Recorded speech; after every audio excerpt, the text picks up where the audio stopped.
Hello बच्चों, let's read the question. The question says distance covered by an object between times t1 and t2 is given by area under velocity time graph between times t1 and t2. Prove that above statement holds when an object moving with positive acceleration has negative velocities at time t1 and positive velocity at time t2. ठीक है बच्चों, इस question के अंदर हमें क्या दे रखा है कि हमें ये बताना है कि एरिया वेलोसिटी टाइम जो ग्राफ है उससे हम क्या कर सकते हैं कि डिस्टेंस निकाल सकते हैं। जब हमें वेलोसिटीज की वैल्यू क्या दे रखी है कि टाइम t1 पे वेलोसिटी नेगेटिव है और टाइम t2 के ऊपर वेलोसिटी क्या है, पॉजिटिव है। यहाँ पे हम की कंसेप्ट के अंदर सबसे पहले क्या लिखेंगे, area of VT graph means velocity time graph.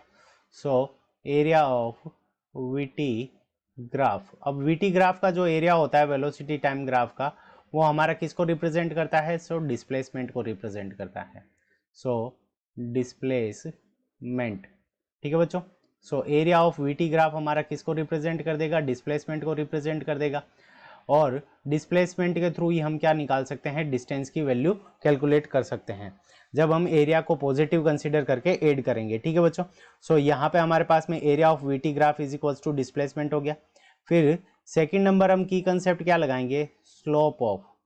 ठीक है बच्चों, यानी जो स्लोप होती है VT ग्राफ की, वो हमारी किसको रिप्रेजेंट करती है, कि वो एक्सीलरेशन को रिप्रेजेंट करती है। तो हम यहाँ पे लिखेंगे स्लोप ऑफ VT ग्राफ। अब VT ग्राफ की जो हमारी स्लोप होगी वो एक्सीलरेशन a को रिप्रेजेंट कर देगी। Slope of VT graph is equals to acceleration a, ये इसको रिप्रेजेंट कर देगी। अब हम डायग्राम देख लेते हैं। सबसे पहले देखो, यहाँ पे y डायरेक्शन के अंदर हमारी क्या है, वेलोसिटी है, और x डायरेक्शन के अंदर हमारा टाइम पीरियड t है। ठीक है बच्चों, अब यहाँ पे जब टाइम पीरियड t1 था तो उस कंडीशन के अंदर जो वेलोसिटी की वैल्यू थी वो हमारी कितनी थी, v1 थी। और यहाँ पे टाइम t2 था तो उस कंडीशन के अंदर ये टाइम t2, और यहाँ पे वेलोसिटी की जो वैल्यू है वो हमारी पॉजिटिव है और वो कितनी है, v2 के इक्वल है। और यहाँ पे वेलोसिटी की वैल्यू हमारी कितनी है, 0 है। और यहाँ पे जो टाइम पीरियड है वो हमारा कितना है, t डैश है। ठीक है बच्चों, हम यहाँ पे सबसे पहले लिखते हैं कि एरिया अंडर द कर्व। ठीक है बच्चों, एरिया अंडर द कर्व, तो टोटल हमारा कर्व क्या हो जाएगा, एरिया ऑफ ट्राइंगल। यहाँ पे ट्राइंगल का नाम दे देते हैं, ये पॉइंट A है, ये पॉइंट B है, ये पॉइंट हमारा O मान लेते हैं, ये C हो गया, और ये वाला पॉइंट हमारा क्या हो गया, D हो गया। सबसे पहले area of triangle ABO plus area of दूसरे ट्राइंगल का भी एरिया हम क्या कर देंगे, ऐड कर देंगे। Area of triangle OCD। ठीक है बच्चों, तो area of triangle ABO plus area of triangle OCD, तो ये हमारी टोटल डिस्टेंस हम कितनी मान लेते हैं कि हम सपोज कर लेते हैं कि उसने टोटल डिस्टेंस जो कवर की है वो हमारी कितनी है, S के इक्वल है। ठीक है बच्चों, यहाँ पे हमारे पास में एरिया, ट्राइंगल का एरिया क्या होगा, half multi base multi height. यहाँ पे जो हाइट है वो हमारी क्या है, नेगेटिव है। यहाँ से आ जाएगा -v1 मल्टीप्लाइड बाई जो हमारा टोटल बेस है उसकी वैल्यू हमारी क्या हो जाएगी, T dash minus T one plus area of triangle OCD। तो एरिया ऑफ ट्राइंगल OCD के अंदर हम क्या लिखेंगे, हाफ मल्टी बेस मल्टी, तो बेस की वैल्यू हमारे पास में कितनी है, T2 माइनस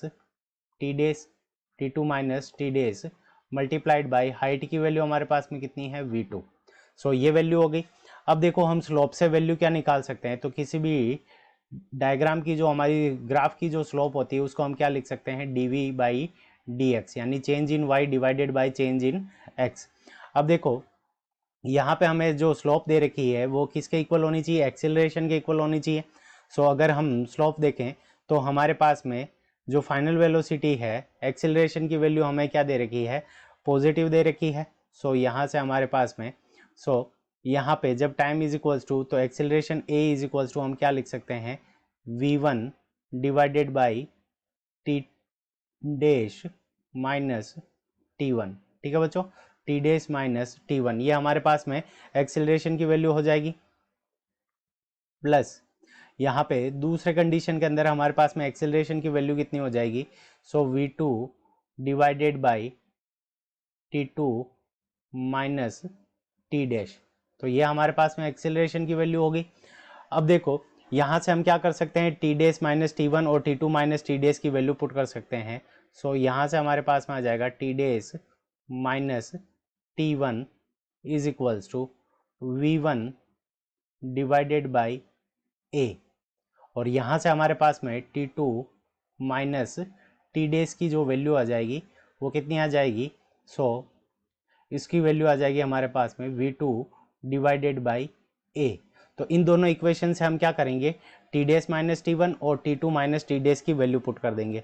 सो हम क्या लिख सकते हैं, distance S is equals to, so distance S is equals to half multi, यहाँ से देखो माइनस V1 और ये V1 डिवाइडेड बाई A, तो यहाँ से आ जाएगा हमारे पास में minus V1 square divided by A, plus यहाँ से हमारे पास में ये हाफ आ जाएगा, सो हाफ, और T2 माइनस टी डेज की वैल्यू यहाँ से पुट करेंगे तो V2 divided by A, V2 और V2 स्क्वायर होके, V2 और V2 मल्टीप्लाई होके V2 square divided by A। सो इसको हम जब रीअरेंज करेंगे तो हमारे पास में जो डिस्टेंस S आ जाएगी वो कितनी आ जाएगी, V2 square minus V1 square, V2 square minus V1 square divided by 2A।